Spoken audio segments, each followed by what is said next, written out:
这是上过春晚的宝华月季，它有一个响亮的外号，叫二舅。这个宝华越剧据说是您在网上征名的时候一个网友给起的，因为这个网友说他的二舅叫刘宝华，这么一个抽象的名字就这样水灵灵的定下来了。哎，二舅今天来了吗？来了一朵。与二舅一起来的还有他以及中国越剧的故事。他是宝华文秀蛟龙越剧背后的育种研究员，他和团队培育出10万辆级的杂交后代，128个自主知识产权新品种，为中国越剧装上中国心。他也为中国越剧找回中国名字。见花如面，花如其人。这个花呢，就是我们巾帼英雄系列里面的蛟龙，是用来纪念我们新疆的贺蛟龙主任的。它的植株呢很挺拔，虽然是个嫩粉色，但是它的花瓣是很坚韧的。从它的花蕾到它完全开放的时候，它的气质和颜值一直在线，就跟贺蛟龙主任的那种品质和特性其实是非常的吻合。当花的美丽与名字背后的故事火热出圈，我们走进它的越剧世界，共创越剧新品，将美丽产业做成幸福产业。他们要的是不是那种锈迹斑斑的感觉？他们锈迹斑斑会觉得是一个不好的花，黄色他们一直说是发财色。做了这么多年的育种，我最大的感受就是一个品种。虽然你觉得它很好，但是市场不接受，那它就没有任何意义，剩下的就只有情怀了。我们的中国新越剧，就是要让老百姓都幸福。大家好，我是蔡燕飞，今天我来开讲。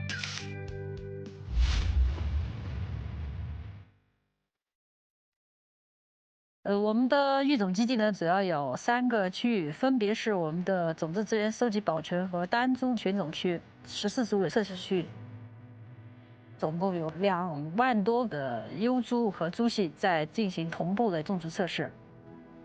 我们的育种呢，就像开盲盒一样，大家可以看一下我身旁的这个，就是我们杂交的那个种子。那为什么说开盲盒呢？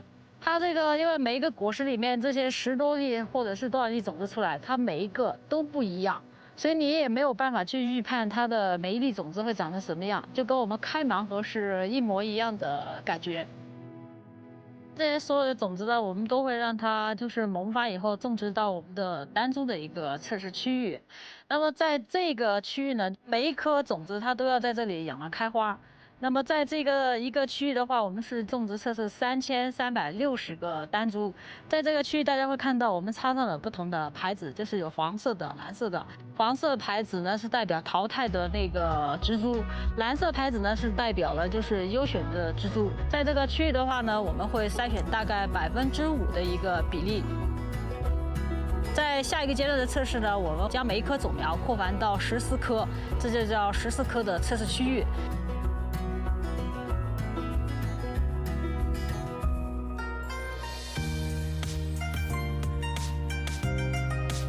这个呢是我优选的一个中国风的越剧，大家可以看一下它的这个花型的话，它是属于我们说的一个叫半丛半形，它会更加的有一种飘逸灵动的感觉。但是大家看到的那个目前市场上的很多的品种，是我们说的一个传统的一个杯状的一个花型，大部分的它可能是像这样一个杯状，所以就跟我们的中国风的越剧呢，完全是2种不同的花型。那么再从这个颜色上来看，以前大家选品的话，可能是说这个颜色就是要非常均一，从它开始到花期的结束。但现在呢，我们这个中国风很多的花的话，它在不同的阶段它颜色不一样。比如这一个，你看它刚开始是橘红，然后开了它到很浅的这种，浅的这种嫩粉色。现在年轻人他非常喜欢这种颜色渐变，因为他们体验到的可能就是花和人的生命一样，在不同的阶段它有不一样的精彩。还有就是很重要的一个特点，我们的中国风的越剧是带香味的，传统的很多品种里面基本上是没有香味的。为什么会出现这个情况？是香味的育种难，还是其他的原因？后面我们分析就发现，其实香味的育种呢，它并不难。我们的杂交后代里面就大概有20%的是带香味的，但是香味它跟花期其实是一个竞争关系。之前国外的品种，它要那个漂洋过海的要来到中国，它可能在路上就要走到10多天，所以为了延长它的那个平差的一个周期，国外的育种商呢，他们可能就放弃了香味的这个育种的赛道。但是现在的话，生产国是我们中国，同时消费地呢大国也是我们中国，那么我们就有办法，就是说清晨采的话，最快我们9小时就可以到达我们消费者的那个手里面，所以完全是可以有办法把这个香味的这个育种给它涵盖进去。所以这个香味也是我们中国风里面非常重要的一个性状。我们现在其实市场端测试下来的话，这2年应该说是确实刮起了一股中国风。这个区域呢，是我们进行14株的一个筛选的一个区域，也就是经过了第1轮的淘汰。但是在这个区域的话，我们的淘汰率依然会达到80%到90%。那么竞争为什么会如此残酷？我就带你去我们边上的斗南花市，也就是亚洲最大的鲜切花交易中心，去实地的感受一下。我们现在在的这个位置呢，是位于我们云南昆明斗南的昆明花卉中心。在高峰时期会有接近1000万只的鲜花在这里成交，其中90%的是月季。但是在这么多的鲜花里面，只有10%是我们自育品种，90%以上都是国外的育种商的品种。虽然这些花都是我们云南本地的这个花农种出来的，但是因为品种权不是我们的，所以他们每交易一支鲜花都需要支付交易额的3%到12%的一个专利费。但这个专利费呢，羊毛出在羊身上，这一笔3%到12%的专利费呢，都需要由消费者来进行买单。大家可能会问，我们中国新的月季培育出来以后，会不会像其他一些大宗的作物一样有保护的机制？我可以很明确的告诉大家 ，no， 因为这个花卉它就是一个国际竞争，我们的自主品种一上市就是跟国外的育种商的300多个品种在进行 PK， 没有任何的保护机制。同时，因为国外的育种商他们经过上百年的一个积累，但凡我们推出一个新品种，他们就会用类似我们新品种的10多个新品种来围攻我们的新品种。所以这导致我们的这个新品种的推广的这个路程就非常的艰难。那么我们如何才能杀出一条血路？这就是我们的中国风。因为目前大家收到的这些鲜切花，国外的它基本上它都是杯状的花型，而我们的中国风的话，它是符合我们中国文化和中国审美的，在花型、花色，包括花的香味上，它都是明显区别于现有的品种，所以也才会有我们的一个生存的一个空间。这就是我们的破局之道。中国新月季的意义呢，它就不仅仅是在我们研发的地方，我们需要方方面面的，就是都要比国外的品种就是抢先一步，我们才有可能占领市场，将我们的这个自育品种就是让它在市场上有声音。那么在这个方方面面的各个环节里面，我们的种植户是我们的其中最重要的一环。再下去，我觉得那几天天天白天守在这里，再过1个也可以压制了。这2年这个常规品种实在是糟糕了。这两天4毛5毛一只均价。来这里的话是1个星期前，就是我们那个合作的一个农户，我们给了他有6个新品种，然后他刚种下去苗，可能问题会比较多，我们对他们进行一个回访。但是今天来到这呢，其实还挺好的，死亡率0，就是100%的成活率，他们也很开心，很自信。月季的种植户呢，有70%是小散户，但他们的贡献其实是很大的。那么我们难道就抛弃他们吗？其实我们最应该服务的对象可能恰恰是他们，因为他们没有那么多的资金，没有那么多的渠道，特别是你看，在4月份到9月份很长的一段时间之内，可能花价只有那个4毛钱左右的一个均价。之前的育种的话，其实我们只关注的就是我们自己育种怎么去提高我们的育种效率，怎么去选到一个好的品种，就是然后完了就完了，你就发现我们的品种很难去推广开，可能我们没有跟市场那么接地气，跟农户的这个链接也不紧密，所以我们团队的话就是更多的来服务他们。就是说，我们光育种不行，我们的还得会种，还得会卖。因为之前的话，他们种植户的话，他又得选品种，但是他们往往是在链条的最后端，他选的品种可能就是人家去年好卖的，他跟着种吧，但是去年好卖，然后量上的又很大，今年就导致整个价格就不行，所以他们永远吃不到第一波螃蟹，生存空间就会越来越小。所以的话，在我们这个中国新品种的选育和推广的这个过程里面，销售商的这些代表和我们一起来地里面来定这个哪些品种会就是会比较有市场，因为他们是在市场最前沿的，他们会知道哪些品种会好卖，会爆款。我们来商定哪一些品种有价值，由我们来进行种苗的繁育。繁育完之后呢，我们就会把这些品种呢给到种植户。种植户呢，你就只管种，形成一个3端的闭环，让他们参与到我们的这个育种的这个不同的环节。这个也是提升了大家的相互的一个信任感、价值感。我们会给你补一个协议，就3方的协议，你就只管把你的精力全部花在把这个花种好，然后卖的事情由他们来给你卖。对我们现在这个种植环境来说，这样就很省事了，我们基本上就没有风险了。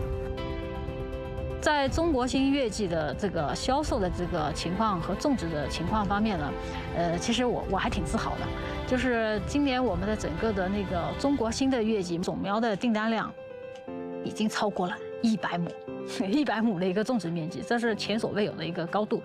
目前有400多个在进行规模化的种植测试，包括我们的那个单个的一个新品叫香芒起司，它的现在的种植面积已经超过了30亩。30亩这个可能在我们的大田作物里面可能不算个啥数字，但我为什么会很自豪？就是在我们的整个花坯交易中心给到的数据，就是单个品种种到20亩地以上，你就已经杀入了100强。还有一个其实还是挺振奋人心的消息，昨天收到了第一笔专利费，这个其实也是对我们育种工作的一个认可。所以我们育种的终极目标概括起来就9个字：中国风、中国新、中国造。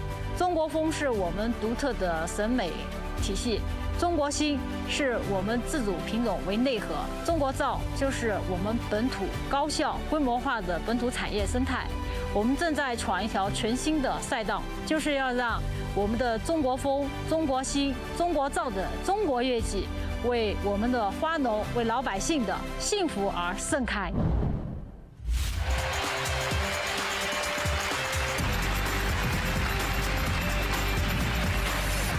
大家好，这里是中国电视荧屏上首档电视青年公开课开讲了，我是主持人舒东，欢迎各位的到来，欢迎。今天各位可是来着了，真的，开讲了的舞台上，我是头一回看到布置的这么漂亮，这么多的鲜花啊！这是200株从我们的基地空运过来的月季花。说到蔡老师种植的花，这段时间真是上了不少的热搜，对吧？尤其是大家了解的外号叫二舅，对吧？今天我们这儿有吗？大家可以找找，二舅来了吗？都瞪着眼睛找呢。那个姑娘，你觉得哪像？我觉得开的都像二舅，都跟二舅一样好看。嘿，你这话找不回来了，不给你们卖关子。抱歉啊，各位，今天二舅一朵都没来，不是蔡老师舍不得啊，是因为二舅现在不在花期，现在是这些花的花期了啊。但是我们说回来啊，不管是二舅还是其他的一些品类，每一束花呢，其实都背后有不同的含义。这就像刚才蔡老师说的一句，叫做“见花如面，花如其人”，对吧？那么究竟这些花的品类，它们背后的含义都是什么？我们的蔡老师又是怎么把它们一点点创造和培育出来的呢？接下来我们就有请我们今天的开讲嘉宾，来，掌声欢迎云南省农业科学院花卉研究所研究员蔡燕飞老师，欢迎。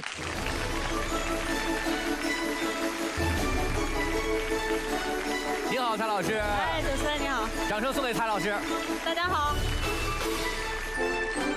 热情情的掌声，包括您看上来，每个人脸上都洋溢着笑容，是不是也像着您培育的鲜像花一样？花一样，特别的幸福。对，而且对特别温馨。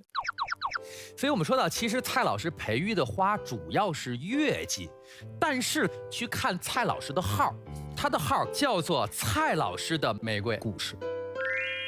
哎，反而不叫蔡老师的月季故事。哎，我一开始我就在想，您不是培育月季的吗？为什么是玫瑰故事？好了，因为这个事呢，其实大家也老问我。其实呢，这个呢是我们叫的一个大类，叫切花月季。玫瑰这个词呢，其实也是在月季的推广过程里面一个概念的植入，然后给了它很多的那个很美好的那个含义，包括爱情啊、友情、浪漫啊。所以现在大家对玫瑰的这个理解呢，就会这个更接受的更广泛。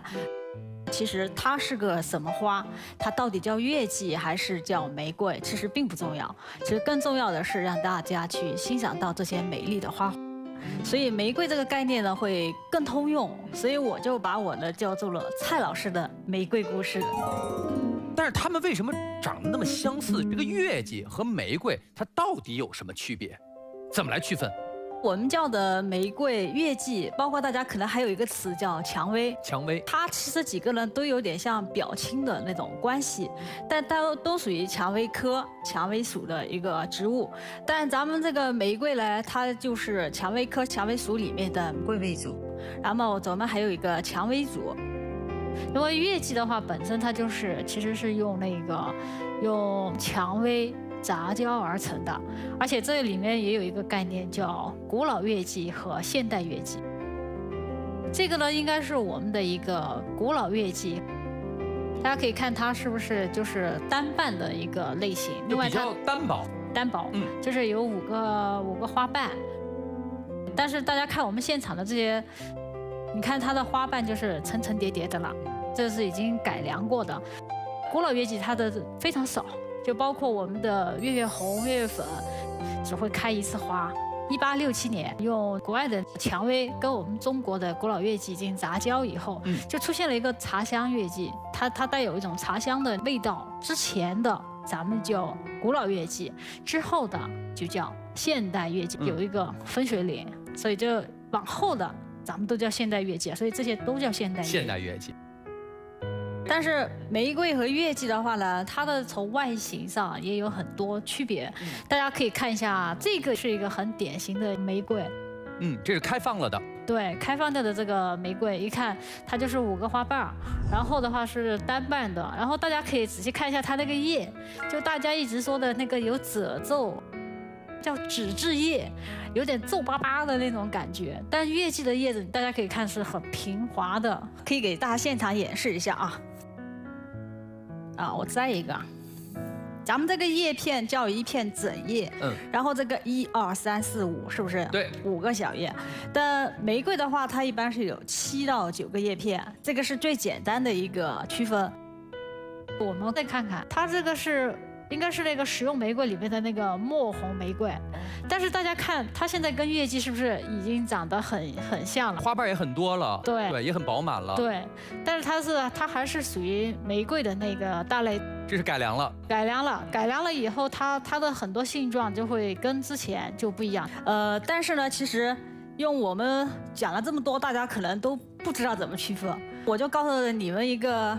我们云南人最简单的一个区分的方式，就是吃的用的是玫瑰，看的还是月季。现在好分了吧？这个能吃吗？这还是以看为主吧，吃了它多可惜呀。对，然后这个不能吃，对吧？那它肯定就是月季。像你们去云南旅游，咱们云南的那个鲜花笔，还有咱们女生用的化妆品里面的精油，那是用的。那它一定是玫瑰而且它俩还有一个很重要的区别，就是咱们说月季，就是因为它月开，季开，但是玫瑰呢1年只开1次所以这是最容易区分的一个方向。明白啊，好，谢谢蔡老师啊。所以刚才说到玫瑰花和月季花的区别哈，我们再来看看这个小纸条啊。正好有朋友就问到了这样的一个问题，说您看，您选育了像宝华呀、像这个蛟龙等等很多的这种月季的品种，这是观赏月季，有没有考虑培育出适合大健康产业的药用月季？这个问题是谁来问的？啊，那个姑娘。蔡老师您好，主持人您好，我是中医药大学的学生。我们中药里面学到月季，它是，归肝经，有很好的疏肝理气的作用，而这个作用，主要的表现就是它有这样好的花香。刚才看到那视频里面，蔡老师孕育的这个中国新，相比于以前的那一些品种而言，会有一些新的香味儿。您有没有计划去培育，中国的这种药用月季？我觉得这个是有待你们去开发的，因为这个是属于你们的专业领域。因为月季花里面它肯定有很多那种各种各样的成分，不同的那个月季花它里面的含量是不一样的。但是它里面的成分能不能达到药用的标准，或者它的功效怎么样，就包括大家的概念是不是越香的那个月季或者是花，它里面的精油含量是不是越高，越能提纯出来？对，但这个不成正比的。所以这个的话，一定是要去做一些可能比较专业的一些化学成分的分析，然后看它的含量有没有就是达到咱们工业加工的那个标准。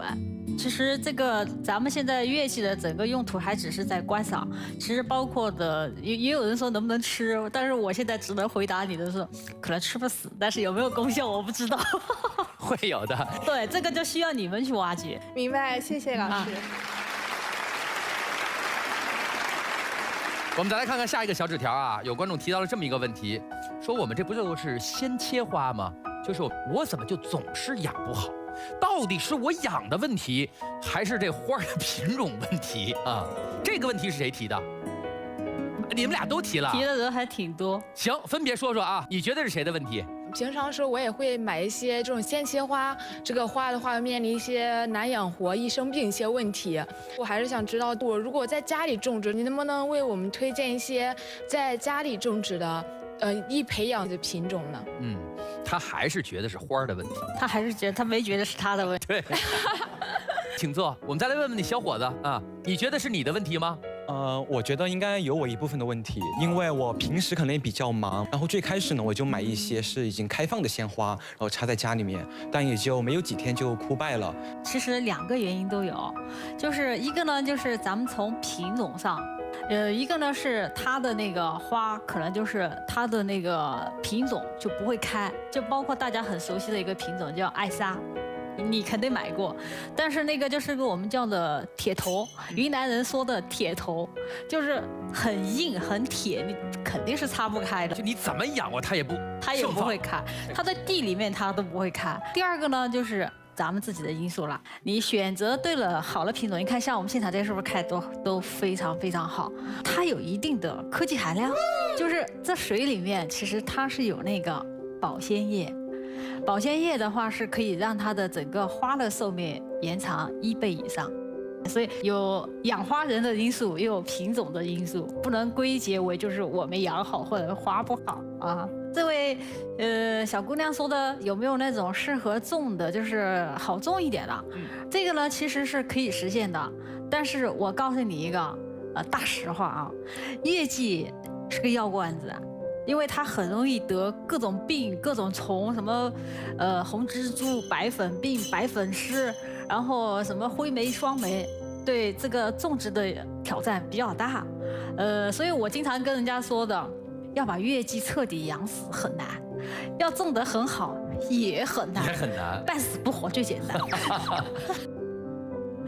所以我们比较推荐的话，就在家里面的话，如果是园艺爱好者，可以挑选一些就是相当于就是抗性稍微强一些的品种，比如在我们中国风里面也有很多像我们的那个莫朵，还有我们的花梨木这些品种的抗性都非常非常的强。大家熟知的二舅、宝华可能就稍微难养一点，难养一点点啊。另外一个就是里面会有很多一些我们改进了以后一些小的一些性状，就包括花的下面有一个小绒刺，这个就会导致我们在包装的时候就会互相扎。你扎我，我扎你，然后就到你们的手上那个花瓣，它已经被扎伤掉，你可能就没有那么好养，就会因为它有损伤了嘛。所以现在的话，我们推了很多品种，我们也会刻意的去避免，就是先看看它有没有那个很多那个小龙刺，或者是如果没有，那就更好了，少一点点也还行吧。所以这些都能改良下去。对，所以说术业有专攻啊。好，谢谢蔡老师给我们的分享。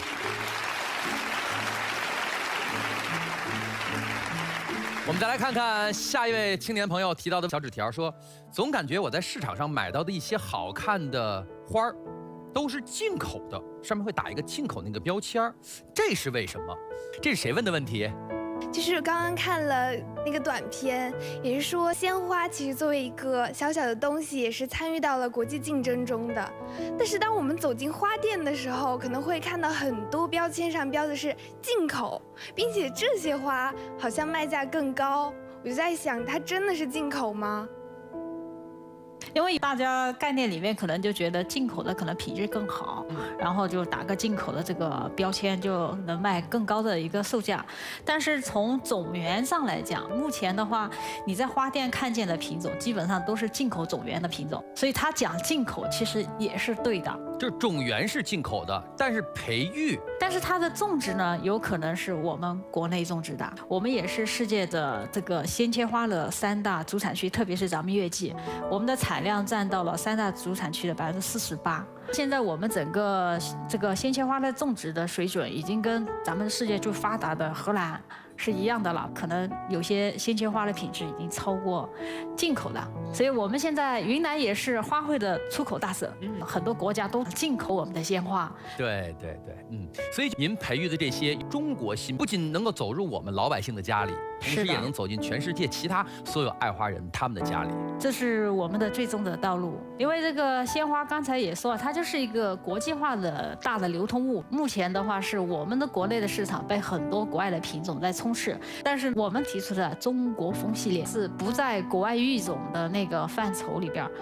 另外一个就是我们现在的话，也跟很多那个国际育种商在合作，我们团队的鲜花已经送到了法国、肯尼亚这些地方进行测试，得到全世界这个花商的认可，我们就可以进一步走向世界。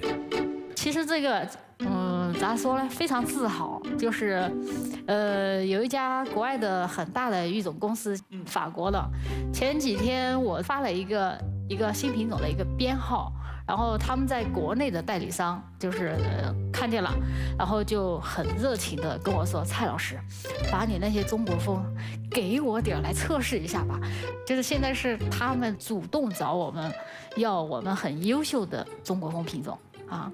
所以您这么一说哈，我们这种幸福感、自豪感更加的强烈了。对，谢谢蔡老师。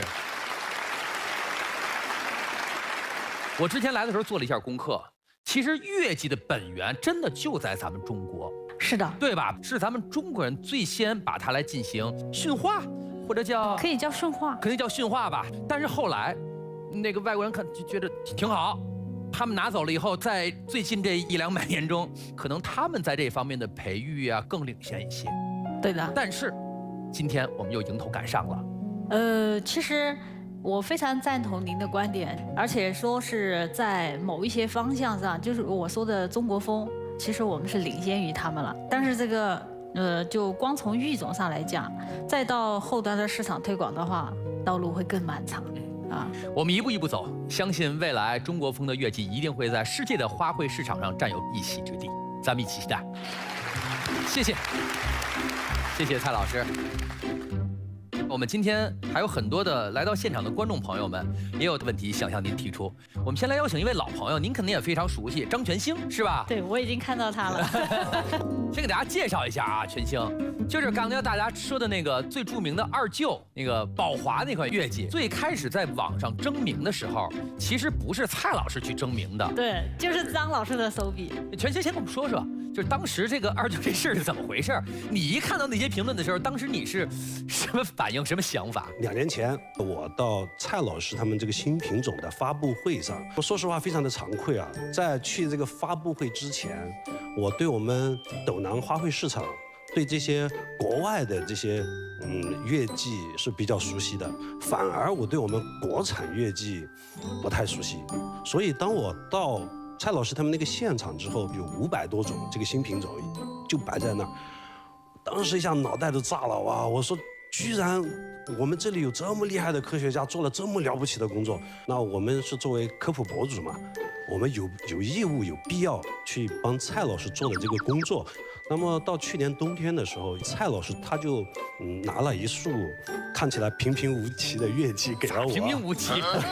刚开始看的时候紫蓝没有，真的是平平无奇。甚至本来啊，蔡老师准备要把它淘汰掉了。如果那个延时摄影网出来1个星期，哪怕火了也没办法了。就是当时你拿的时候还没出来那一圈紫蓝色呢。对对对，它会变色。对呀，就是变色，就还没到变色那个时间呢。对对，那怪不得呢，他一下觉得平平无奇。我们就在网上把这个延时拍了之后就发布出来，给乐伎争名。其中有一个网友，他那条回复说，这个乐伎就叫刘宝华吧，因为我二舅叫刘宝华。哎，我当时就感觉说这个人很不靠谱啊，他说这种话。但是因为回复的人很少嘛，那么我觉得每一条回复我都应该珍惜，我还是应该好好回复他一下。结果他的这个回复就让我感觉一下就特别好玩。他说不牵强，因为二舅长得像花。我就从来没有看过一个人就是说这么离谱的话，然后就这么认真的就给他说出来了。当时全兴说他如果是说我二婶儿长得像花也行。对，我觉得还合理一点。这件事情我就越看越离谱，但是特别的好玩。网友就是几10万个赞就给他顶上去了。那后来是排名第1的，排名第1啊，断层领先。但是其实你说这个名字很离谱嘛？你看排名靠后的2、3、4名，紫不拉几大白花、农科院漂亮乐伎、工资乐伎。如果真用这个名字，我觉得我还是有点难接受。当时我们就商量了，然后就开一个直播，给大家一个交代嘛。然后我们这场直播的名字就叫我不叫刘宝华。对。结果呢，在直播的过程当中，网友就劝这个蔡老师说，刘宝华你确实不能接受的话，就是咱们就折中一下嘛，就不用这个姓了，我们叫宝华怎么样？哎，物华天宝。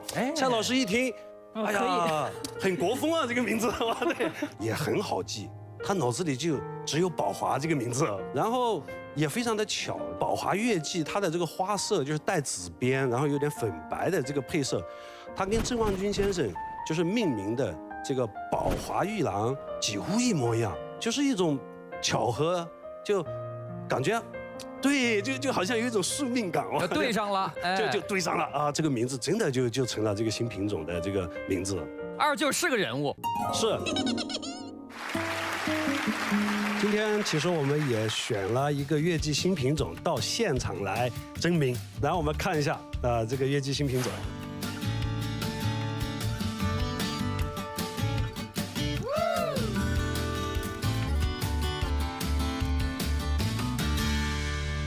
我们现场也有这束花是吧？对对对，这朵花也来到了现场，而且是来了2朵。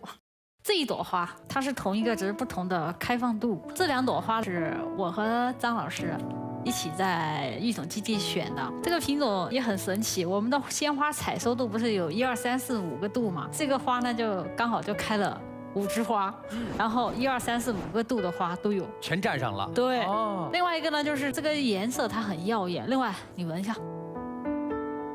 哇，是不是有一股很舒服的像蜂蜜一样的味道？对，甜香，那种甜香，就是很甜。还有它这个黄，开始是这种很耀眼的金黄，但是到后面它的这个外瓣会逐渐的出现一圈白边，变淡，会变淡。所以在地里面它会开得非常耀眼，而且它的这个花开出来可以有碗口这么大。所以它还可以再继续开，是吧？这个我们叫做3度。还能再开，还能再开。其实我们还缺很多的名字，在这呢也可以让大家给我们出主意，这个叫什么名字？现场争鸣。所以接下来大家可以开动脑筋，也可以说我3姨叫什么名，可以，没有任何的限制啊，没有任何的限制啊。来，谁有想到的？我看到他第一个想到的，应该叫阿甲，夸一朵真花开得好，我们就说它开得跟个假花一样。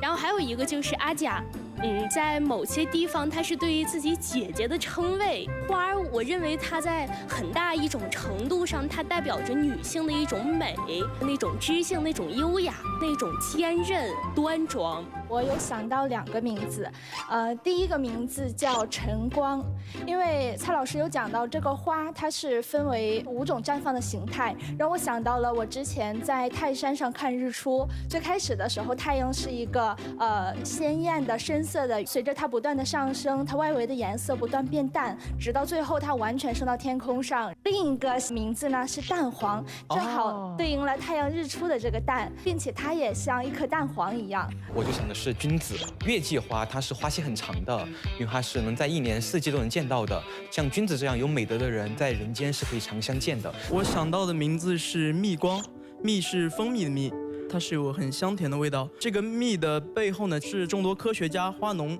这样一群辛勤工作的劳动者们，像蜜蜂一样去哺育花。光呢，就是希望未来这样一株中国新的花能照亮我们的生活。挺好，挺好，谢谢大家提了很多的建议。今天大家贡献的几个名字，其实都挺不错的，都挺不错的，都挺不错的。而且我相信这一枝花这么多优秀的特性，是肯定要走出国门的。没错。好，再次谢谢蔡老师，谢谢全星。那接下来谁还有问题？来，那个姑娘。蔡老师好，主持人好。就是因为随着我现在年纪的增长吧，我就开始了解到我的奶奶、我的妈妈他们的喜好，他们喜欢和花去合影。我感觉我现在在北京春暖花开了嘛，然后我看见花，我就有一点冲动，就想拿一条丝巾跟他们去合影。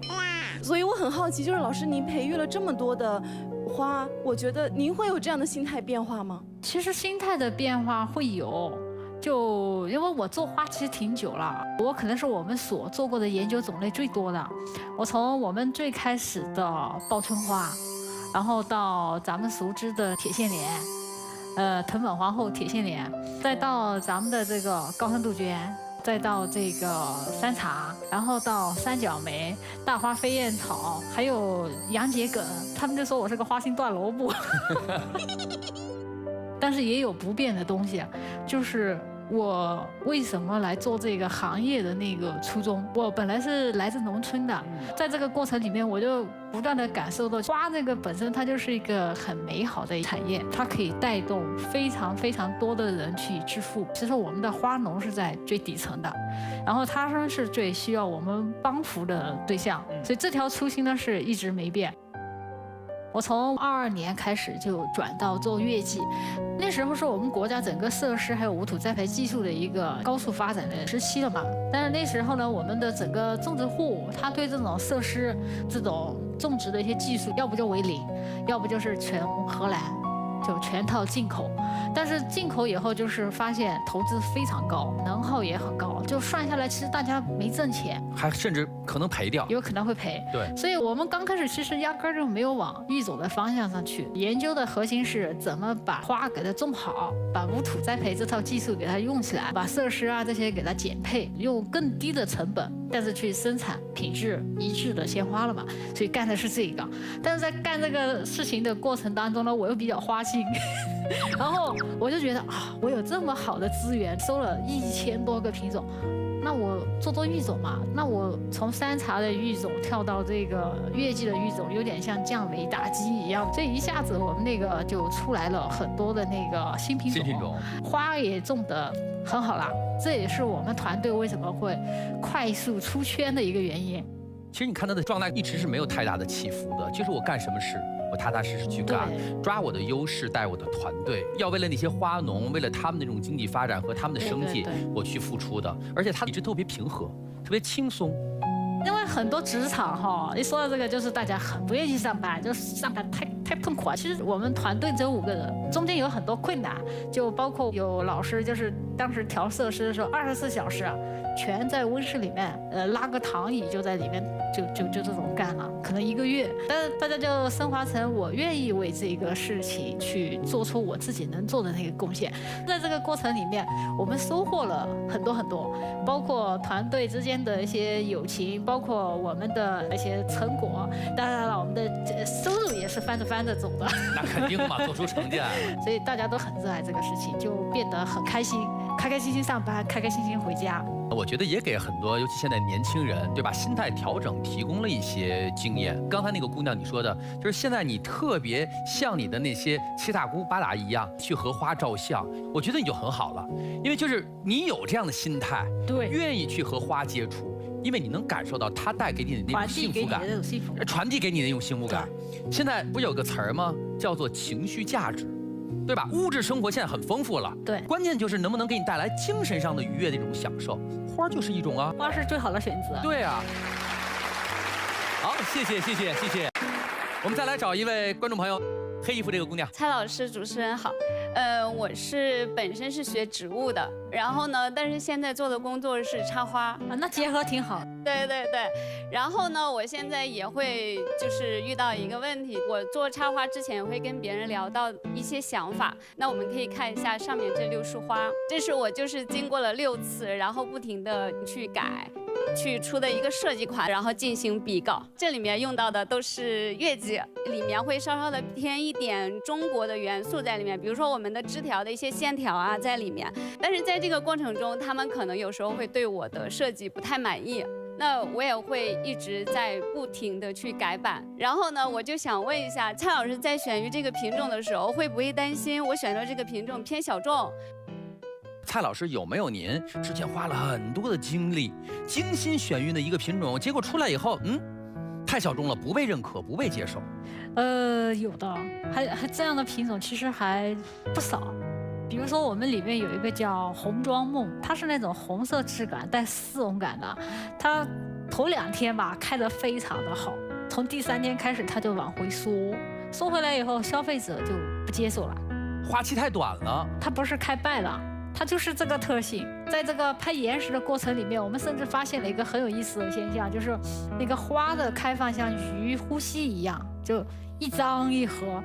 特别是像我们的这种国风的这种品种吧，它那个温度高了，它是张开的，然后如果温差很大，晚上它就收回来。但是这个因为晚上大家可能除了熬夜的人可能看不到它。对啊，这不了解的就会觉得完了，这花期太短了，就3天啊，他就觉得不好，所以这个品种最后也没推开。我觉得这个问题问得非常好。其实我觉得结果可能是一个走向，但是咱们这个过程里边，这个过程其实给大家的那个你的体验感可能也不一样，哪怕一开一合，是不是更有意思？当时我们选中国风育种的这个赛道，其实也挺艰难的。某种层面上，刚开始它也是非常小众的，但是逐渐的，大家对它的一种认可，它的价值就升华了。我们赋予它的一些故事啊、情感啊，还有我们的一些审美的一些东西啊。原来像我们中国风这种 B 端是不太愿意用我们这种系列的花，但最终是 C 端的市场在拉动。对。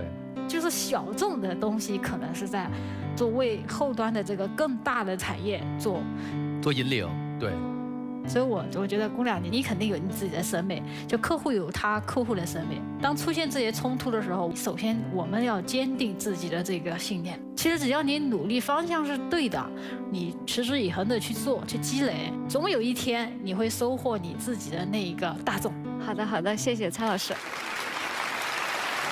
而且小众啊、大众啊，它只是一个相对的概念，也只是在某一个特定时期的一个概念，并没有说我们一定中国风要压倒是欧美风、压倒西方风，不是这个意思。它是共存的，对，是共存的，因为文化就是多样的，就是包容的。其实这就是我们中国文化的另外一层内涵。对，所以我们说中国风，从某种意义上，我们也在追寻中国文化元素在它里面的体现。是的，把中国的文化表达孕育在里面以后，我们的中国风会更有内涵，对，也更能让世界来接受，让世界来欣赏，让世界来认同。谢谢蔡老师。我们今天这期节目讲的内容，其实从开始到现在一直在提到幸福，这也是我们背后所传递的一个重要的观点。从创造者到制造者，再到收获者，我们希望大家在每时每刻，我们的生活中都充满美好，充满幸福。